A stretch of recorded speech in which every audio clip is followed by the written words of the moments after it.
All right, so the first minute or so of this video is probably gonna have a lot of useful information for you, so please try not to skip through that part. I wanna start off by saying I am not a professional mechanic. However, I have worked on all of my own vehicles and friends and families for many, many years, and I feel very confident. I look up a lot of information and I do my research. So from this video, expect to learn something. And with that being said, please go ahead and give the video a thumbs up and please subscribe to my channel if you haven't already.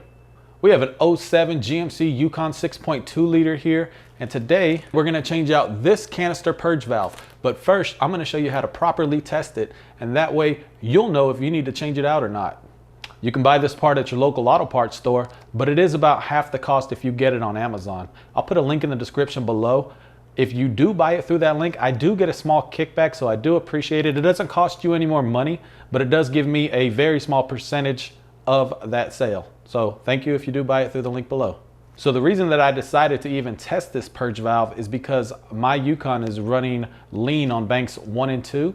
I already tested the fuel pressure at the fuel rails, and it was about 56 PSI, so that was good for me. If you look back at one of my previous videos, I already cleaned out the fuel injectors, and I have a really good video on how to do that, and that wasn't the issue. I did find a few vacuum leaks, and I fixed those with my smoke machine. Also a video on how to do that on my channel, and I'm still running lean. So I'm running lean while I'm driving. While I'm in idle here in the garage, not so much. When I'm at a stop, not so much. But when I'm driving, even at steady speeds, my long-term fuel trim is reading 24.25 or something like that. And that's not good. It should be reading as close to 0 as possible. So that's what made me look into it a little bit deeper. I couldn't find a whole lot of information online, which is why I decided to make this video. But I said, okay, let me test the purge valve. So tested the purge valve and it seems faulty. So let's go ahead and get into that and I'll show you how to test that. All right, so if we go in and look at the engine, we're just gonna go in. I've already taken the engine cover off the top. But if we go in and look, that purge valve is right in there. You can test it without taking this wiring harness off, but I'm just gonna go ahead and unscrew that one nut right there. And that way we can remove that wiring harness and you guys can see very, very good on what we're gonna do. All right, so we're just gonna grab a 10mm socket and ratchet, and we're just going to remove this nut. That should be easy enough. And we'll just place it out of the way. And that gives us,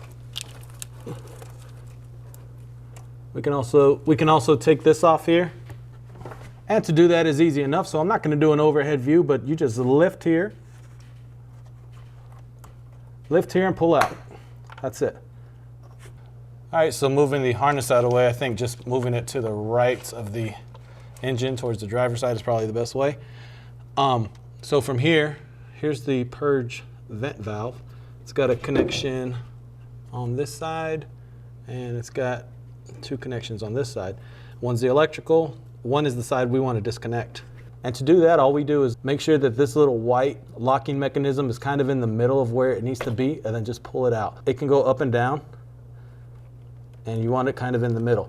So we pull this off, we start the engine, and then we pull this electrical connector off. When we do that, we just go ahead and put our finger here. If there's vacuum, if there's suction right here, then that means that this isn't closing, so that means that it's bad. So let's go ahead and turn the engine on, and then we'll disconnect this and test that. I'll try and move my microphone closer too so we can hear it. All right, and it's starting very rough, which is to be expected.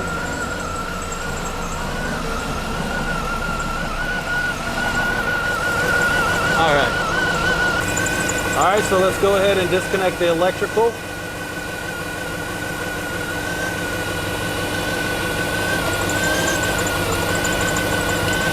And that's easy enough. You just pick up on this and push it out.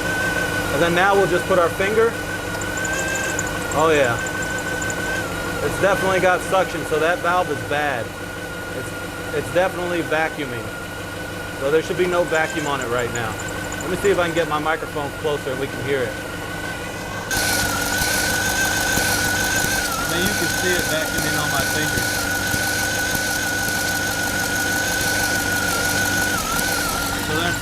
So that's bad. So let's go ahead and change it out. All right, so we have the new vent valve here. It says made in Mexico. It is ACDelco. Part number on it. So this might be kind of hard for me to do with one hand, but I'm going to do my best. Actually, what I'll do is I'll remove it from this side, and then I'll lift it up, and then I'll just remove it like that. So let's see. There's a little clamp here. Maybe we can see it. Maybe we can't. It's just a little.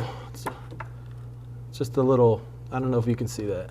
So now we'll just lift this off. Let me use my other hand. Now we'll just lift that off, just like that.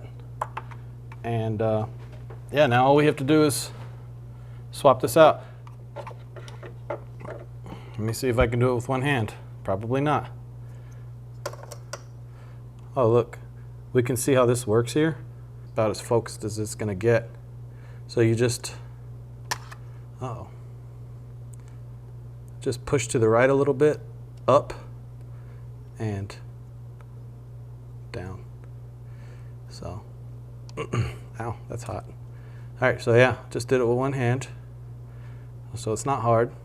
All right, so another way to test this is you can just put your mouth on either end and suck and blow. And if you can suck and blow, then it's not good. This one, I can suck and blow on each end. That does not sound right.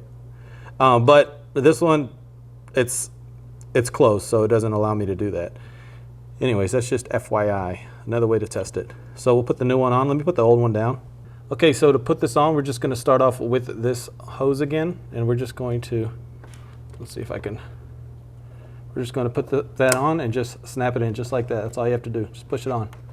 From here, we're just going to, there's these little slots here, we're just going to slide that onto this bracket. Okay, let's see, can we see that? Hard to do this. All right, so yeah, we just slide it on, and that's on. We'll just go ahead and reconnect this, and that just pushes right back on, just like this one did. Then to put these back on, we'll put the electrical connector, and we'll just push this back on. That's all you got to do. That's it. It's back together. Quick and easy. So let me get these flashlights out of the way. By the way, I'll put a link to these in the description too. If you like those, I love them. And we'll just reconnect this. And we'll put this back on with its little nut. That's it. We'll test it out. That's how to change out the purge valve. So that's it. That's how to change out the purge valve. If this video helped you, please go ahead and give it a thumbs up. If you haven't already, please subscribe to my channel. I definitely appreciate it. There's going to be more great videos to come. All kinds of stuff. Thank you very much. You guys take care. Have a good one. Have a great weekend. Have a good night. Thank you. Take care. Bye-bye.